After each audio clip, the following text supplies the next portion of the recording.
अस्सलामुअलैकुम, welcome to my YouTube channel. I am doctor Shafa Kasmat. आज की इस वीडियो में मैं बात करूंगी बच्चों की एक डिफॉर्मिटी के बारे में। ठीक है, वो जो या तो बच्चे जब माँ के पेट में होता है यानी कि ड्यूरिंग प्रेगनेंसी तब डायग्नोस हो जाता है या आफ्टर बर्थ भी डायग्नोस हो जाता है, जिसमें क्या होता है कि बच्चे का जो पाँव होता है वो अंदर की तरफ मुड़ा हुआ होता है और डाउनवर्ड होता है, जिसे मेडिकल टर्म में कहते हैं क्लब फुट।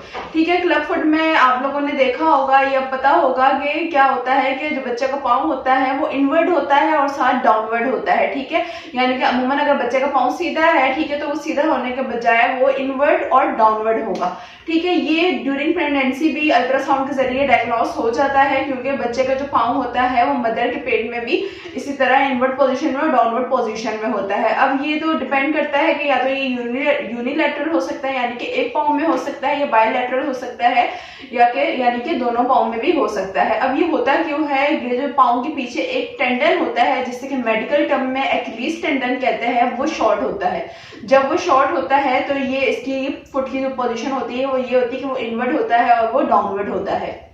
अब इसमें हम लोग बात कर लेते हैं कि इसमें कोई मसला तो नहीं होता। तो इसमें मसला तब होता है जब आप इसको शुरू से ट्रीट नहीं करते। ठीक है, तो आगे चल के मसला तब ज्यादा होता है जब बच्चा चलना शुरू करता है तो वो चल नहीं सकता, क्योंकि एक्लीस टेंडन शॉर्ट होता है, बच्चे को चलने में बहुत ज्यादा डिफिकल्टी होती है।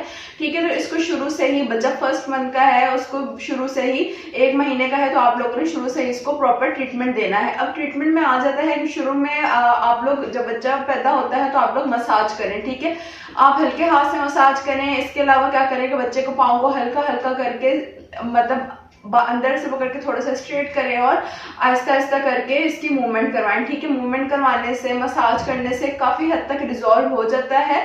ठीक है, लेकिन अगर फिर भी नहीं होता तो आप लोग बेहतर यही है कि डॉक्टर के पास जाएं। वो कास्टिंग का एक मेथड होता है जिसे कि पोंसेटी मेथड कहते हैं। ठीक है, उससे क्या होता है कि ये आहिस्ता आहिस्ता करके जो बच्चे का पाँव होता है वो ठीक होता है। ठीक है, यानी कि वो इनवर्ट पोजीशन उसकी खत्म होती है। कास्टिंग से मोस्टली ये जो चीज होती है वो रिजॉल्व होती है। ठीक है, कास्टिंग से भी रिजॉल्व नहीं होती तो फिर सर्जरी की तरफ जाना पड़ता है, जो कि बहुत ज्यादा रेयर है। अमूमन ये कास्टिंग से ठीक हो जाता है। मसाज भी साथ साथ करवाएंगे। ठीक है, ये भी ट्रीटमेंट आप लोग रखेंगे। इसके अलावा कास्टिंग मेथड जो होता है वो अप्लाई करेंगे। ठीक है, यानी अपना डॉक्टर के पास लेकर जाएंगे, वो ही सारी चीजें करेगा। फिर बच्चा थोड़ा बड़ा हो जाता है, वो चलने फिरने वाला होता है तो एक ब्रेस दिया जाता है, शूज दिए जाते हैं खास तरीके के, जो क्या होता है बच्चा पहनता है तो उससे बच्चे का जो फुट होता है वो काफी हद तक बेहतर होता है। फिर भी अगर नहीं होता तो फिर लास्ट में सर्जरी के ऑप्शन की तरफ जा सकते हैं। ये वो सारी चीजें हैं जो करने से क्लब फुट की डिफॉर्मिटी होती है वो काफी हद तक बेहतर हो जाती है।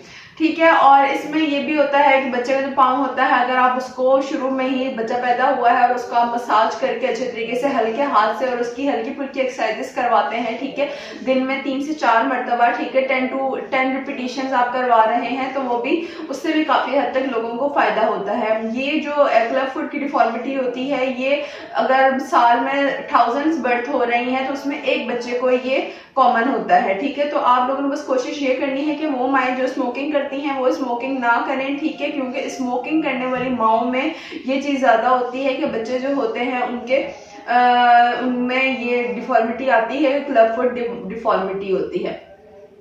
तो ये सारी चीजें हैं जिसको आप लोग रिजॉल्व भी कर सकते हैं, यानी कि मसाज के जरिए, कास्टिंग के जरिए, ब्रेस के जरिए। ठीक है, ये शूज खास किस्म के होते हैं, उनसे ये चीज रिजॉल्व हो जाती है। उम्मीद है आपको मेरी वीडियो पसंद आई होगी। अगर आपको कोई भी कमेंट्स या क्वेरीज है तो आप मुझसे कमेंट सेक्शन में पूछ सकते हैं। मिलते हैं नेक्स्ट वीडियो में। बहुत शुक्रिया, अल्लाह हाफिज।